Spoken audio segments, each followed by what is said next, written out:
ಬಂಧನವನ ಭುಜಾಕ್ಷಿಯಿದಿರಲಿ ನಿಂದ ನೆಲೆಗೆ ಗರುವ ತನುವುದು ಹಿಂದೆ ಸಲುವುದು ಸಲ್ಲದಿದು ಕುರು ರಾಜಭವನದಲ್ಲಿ.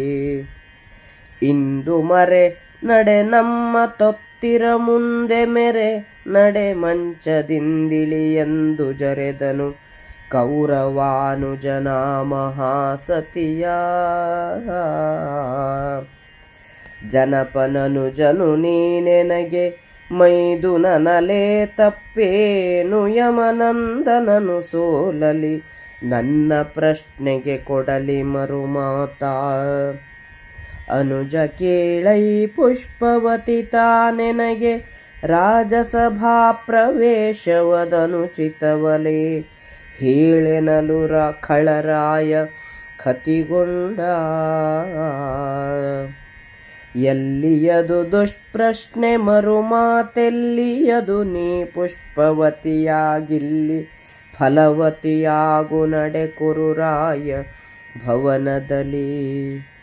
ಖುಲ್ಲರೈವರು ತಮ್ಮ ಸೋತರು ಬಲ್ಲವಿಕೆಯುಚಿತವನು ಮೌಳಿಯನಲ್ಲಿ ತೋರಾಯನು ತಪ್ಪಿದನ ಸಿರಿಮುಡಿಗೆ. ಆ ಮಹೀಶಕ್ರತುವರದೊಳುದ್ಧಾಮ ಮುನಿಜನ ರಚಿತ ಮಂತ್ರ ಸ್ತೋಮ ಪುಷ್ಕಲ ಪೂತ ಪುಣ್ಯ ಜಲಾಭಿಷೇಚನದ ಶ್ರೀಮುಡಿಗೆ ಕೈ ಇಕ್ಕಿದನು ವರಕಾಮಿನಿ ನಿಕುರುಂಬವ ಕಟಕಟಾ ಮಹಾಸತಿ ಶಿವ ಶಿವ ಎಂದೊದರಿತಲ್ಲೇ. ಕೆದರಿದವು ಸೂಸಕದ ಮುತ್ತುಗಳು ದುರಿದವು ಸೀಮಂತ ಮಣಿಗಳ ಹೊದರು ಮುರಿದವು ಕರ್ಣಪೂರದ ರತ್ನದೋಲೆಗಳು.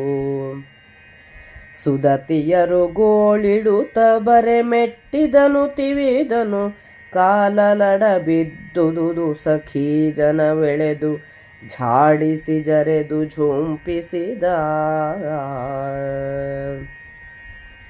ದುಶ್ಯಾಸನನು ಆ ಮಹಾಪತಿವ್ರತೆಯ ಎದುರಿಗೆ ಬಂದು ನಿಂತು, ಎಲೆ, ನಿನ್ನ ಈ ಹಿರಿಮೆಯು ಈ ಹಿಂದೆ ಸಲ್ಲುತ್ತಿತ್ತು.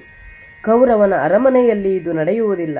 ಈ ಟಿವಿಯನ್ನು ಮರೆತು ನಮ್ಮ ದಾಸಿಯರ ಮುಂದೆ ಮೆರೆಯಲು ಬಾ, ಮಂಚದಿಂದ ಇಳಿ ಎಂದನು. ದ್ರೌಪದಿಯು, ನೀನು ಧರ್ಮರಾಯನ ತಮ್ಮ, ನನಗೆ ಮೈದುನ. ಧರ್ಮರಾಯನು ಸೋಲುವುದರಲ್ಲಿ ತಪ್ಪೇನು? ಆದರೆ ನನ್ನ ಪ್ರಶ್ನೆಗೆ ಉತ್ತರವನ್ನು ಸಭಿಕರು ಕೊಡಲಿ. ತಮ್ಮ, ನಾನು ಪುಷ್ಪವತಿಯಾದುದರಿಂದ ರಾಜಸಭೆಯ ಪ್ರವೇಶವೂ ಉಚಿತವಲ್ಲ, ನೀನೇ ಹೇಳು ಎಂದಳು. ದುಷ್ಟನಾದ ದುಶ್ಯಾಸನನು, ನಿನ್ನದೆಂತಹ ದುಷ್ಟ ಪ್ರಶ್ನೆ? ಅದಕ್ಕೆ ಉತ್ತರವೇಕೆ? ನೀನಿಲ್ಲಿ ಪುಷ್ಪವತಿಯಾಗಿದ್ದೀಯೇ, ಕೌರವನ ಅರಮನೆಯಲ್ಲಿ ಫಲವತಿಯಾಗಲು ಹೊರಡು. ಕೆಲಸಕ್ಕೆ ಬಾರದ ಐವರು ತಮ್ಮನ್ನೇ ಸೋತಿದ್ದಾರೆ.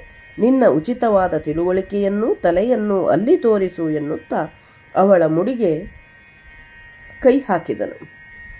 ರಾಜಸೂಯ ಯಾಗದಲ್ಲಿ ಮಹಾಶ್ರೇಷ್ಠರಾದ ಋಷಿಗಳು ಅನೇಕ ಮಂತ್ರಗಳಿಂದ ಸಮೃದ್ಧ ಪುಣ್ಯಕರವಾದ ಜಲದಿಂದ ಪ್ರೋಕ್ಷಣೆಗೊಂಡ ದ್ರೌಪದಿಯ ಸಿರಿಮುಗಡೆಗೆ ದುಶ್ಯಾಸನನು ಕೈ ಹಾಕಿದನು. ಅಲ್ಲಿದ್ದ ಸ್ತ್ರೀಯರು, ಅಯ್ಯೋ, ಇವಳು ಮಹಾಸತಿ, ಶಿವಶಿವ, ಇವಳಿಗೆ ಹೀಗಾಯಿತೆ, ಹೀಗೆ ಆಗಬಹುದೇ ಎಂದು ಪ್ರಲಾಪಿಸಿದರು. ದ್ರೌಪದಿಯು ಧರಿಸಿದ್ದ ಕುಚ್ಚಿನ ಮುತ್ತುಗಳು ಉದುರಿದವು, ಬೈತಲೆ ಮಣಿಗಳು ಉದುರಿಬಿದ್ದವು, ಕಿವಿಯ ರತ್ನದ ಓಲೆಗಳು ಮುರಿದವು. ದ್ರೌಪದಿಯ ಸಖಿಯರು ಗೋಳಾಡುತ್ತಾ ಬಂದು ಅವನ ಕಾಲಿಗೆ ಬಿದ್ದರು. ದುಶ್ಯಾಸನನು ಅವರನ್ನು ಕಾಲಿಂದ ಮೆಟ್ಟಿ ಝಾಡಿಸಿದನು. ಅವರನ್ನೆಲ್ಲ ಜರೆದು ಕಾಲಿನಿಂದ ಅತ್ತಿತ್ತ ನೂಕಿದನು.